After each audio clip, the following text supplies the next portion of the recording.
যেই সূরা শত্রুকে অন্ধ করে দেয়, কি করে দেয়? এই সূরার প্রথম 9টা আয়াত যদি বিপদে পড়ে, শত্রুর কবলে পড়ে আপনি তেলাওয়াত করেন, শত্রুর চোখটারে অন্ধ করে দিবে কে? আল্লাহ। বিশ্বনবী মক্কা থেকে যখন মদিনায় যায়, হিজরতের সময় বিশ্বনবী সূরাতুল ইয়াসিনের প্রথম 9টা আয়াত তেলাওয়াত করলেন।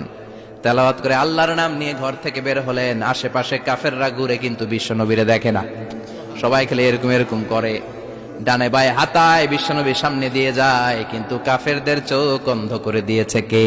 আল্লাহ। এজন্য কোরআন তেলাওয়াত করলে কাফেরদের চোখকে অন্ধ বানায় দেয় কে? আল্লাহ। এজন্য সূরার একটা নাম হচ্ছে সূরাতুল মুআম্মাহ। কি নাম? অন্ধ করে দেয়। তাফসিরে কুরতুবীর মুসান্নিফ ইমাম আল কুরতুবী, উনাকে জালিম বাদশা বন্দী করেছিল। ওনার তাফসিরে এসেছে উনি শক্তিশালী লোক ছিলেন, জেলখানা ভেঙে বাঁচার জন্য দিছে দৌড়। উনারেও ধরার জন্য জালিম বাদশার সৈনিকেরা ঘোড়া নিয়ে রওনা হয়েছে। উনিও দৌড়ায়, ঘোড়াও পেছন থেকে আসে। ওমিয়া মানুষ কি ঘোড়ার দৌড়ের সাথে পারে? উনি হাঁটতে হাঁটতে হয়রান হয়ে এক বালুর ময়দানে যে ধপাস করে পড়েছেন। ওরাও ঘোড়া দিয়ে এসে নেমেছে, কিন্তু আজীব তামাশা, উনি বালুতে ধপাস করে পড়েই সূরাতুল ইয়াসিনের প্রথম 9 আয়াত তেলাওয়াত করতে শুরু করেছেন। ওরা নিচে নেমে ডানে বায়ে সামনে পিছনে খালি খুঁজে, কিন্তু দেখে না, সামনেই কিন্তু বসা।